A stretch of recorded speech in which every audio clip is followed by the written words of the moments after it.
Fundamental. Fundamental. Fundamental. So, you want to know about the word fundamental? Well, let me break it down for you. Fundamental is an adjective, which means it modifies or describes a noun.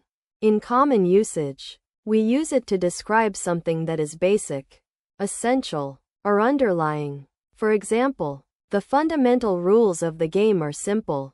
Here, the word fundamental tells us that these rules are not just important, but actually necessary for the game to exist. We also use this word in a more abstract sense. Like when we talk about people's fundamental rights or freedoms. What's interesting is that fundamental can sometimes sound formal or even a bit old-fashioned, especially compared to other adjectives like basic or essential. But in the right context, it can add a touch of nuance and precision to your language, making you sound more sophisticated and articulate. In a formal lecture on philosophy, Professor Thompson stated, "The concept of free will is a fundamental aspect of human existence, shaping our moral and ethical judgments." In this context, the word fundamental highlights the importance and basic nature of the idea being discussed. On the other hand, in a casual conversation with a friend who's interested in starting a band, Emily said, "I think playing at local bars is fundamental to getting noticed by record labels. It's how we got our first gig." Here, fundamental emphasizes the crucial role that this particular activity plays in achieving their goal. In a business meeting with investors, CEO Smith explained, "Our research and development division is essential, as innovation is fundamentally tied to our company's long-term success and growth prospects." In this context, fundamental conveys a sense of necessity and underlying principle.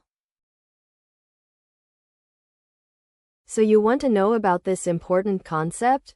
Okay, think of something that is basic and essential to an area of study, activity, or system. It's the building block that everything else relies on. The main characteristics are that it's the starting point, a foundation upon which other things are based. It's not just one aspect, but rather the core idea or principle that defines the whole thing. Some people might also use words like key, primary, or core to describe this concept. They all convey the same meaning of being central and crucial. When we talk about it in a specific context, like math or science, it's what helps us understand how things work and makes sense of the world around us. Generate. Generate. Generate. So, let's talk about the word generate. It's a very useful verb that means to produce or create something, usually through some kind of process or activity. In common usage, you might say things like, "The computer will generate the report," or, "She can generate enough power for her small business," which shows how it's often used in technical or scientific contexts. One important thing to note is that generate typically implies a systematic or mechanical process. So if you're trying to come up with an idea, you might say something like inspire or imagine instead. It's also worth knowing that the opposite of generate would be something like cancel, abolish, or dismiss. But not always. Often, you just need to use a different verb altogether. Here are 3 practical example sentences using the word generate along with their corresponding contexts. In formal writing, such as in a scientific research paper, you might say, "The new algorithm has been designed to generate accurate predictions of weather patterns within a 5% margin of error." This sentence is suitable for an academic or business setting where technical details and precision are crucial. Contextually, It's part of a discussion about the benefits and limitations of a novel statistical model. In casual conversation with friends over coffee, you might say, "I'm trying to generate some ideas for my art portfolio, but I'm stuck on what theme to explore next." This sentence is perfect for everyday chat where tone and personality are key. Contextually, it's part of a relaxed discussion about creative endeavors and seeking inspiration. In a business setting, such as in a marketing strategy meeting, you might say, "To increase engagement on our social media channels, we need to generate more content that resonates with our target audience." This sentence is suitable for professional discourse where productivity and goal-oriented thinking are valued. Contextually, it's part of an agenda-driven discussion about promotional materials and fan interaction strategies. So you want to know about something that creates new content, like words, phrases, or even whole texts, based on some rules or patterns. It's an algorithm that can produce text on its own, kind of like a writer. But instead of getting ideas from their brain, it uses data and logic to come up with what it thinks might be relevant or interesting. This process is often used in chatbots, language translation tools, or even creative writing programs. Generation. Generation. Generation. So, you want to know about the word generation? Well, it's a very useful term that refers to a group of people born and living at roughly the same time. Period. As a noun, generation is typically used to describe a large group of people who share similar characteristics, experiences, or cultural backgrounds, usually based on their age.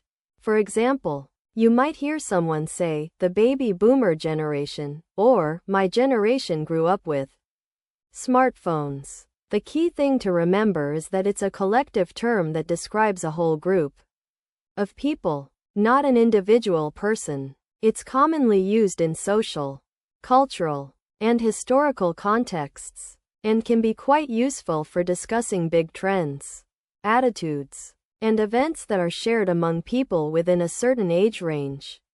One special note about its usage is that generation can sometimes have connotations or implications, especially when it's used to refer to younger or older generations, so it's always a good idea to consider the context and potential undertones before using this term. Here are 3 example sentences using the word generation with different contexts. In a formal usage, you might say, "It is essential that we invest in education and infrastructure to prepare the next generation of leaders for the challenges they will face." This sentence is suitable for a speech or written address, where the speaker wants to convey a sense of importance and responsibility towards the future. The context here is a politician or government official discussing national priorities. In a casual conversation usage, you might say, "I'm really interested in learning more about your generation. What was it like growing up in the 80s?" This sentence is suitable for chatting with friends or acquaintances over coffee or at a social gathering. The context here is a relaxed and informal setting where people are sharing personal anecdotes. In a business or academic usage, you might say, "Our company's innovative approach to renewable energy has set an example for the next generation of entrepreneurs to follow." This sentence is suitable for a corporate presentation or academic paper, where the focus is on industry trends or technological advancements. The context here is a professional setting where data-driven insights and expert analysis are valued. So, you're trying to understand what this term means. It refers to a group of people who were born and grew up at roughly the same time, with similar experiences, values, and cultural references shaped by the world around them when they were young.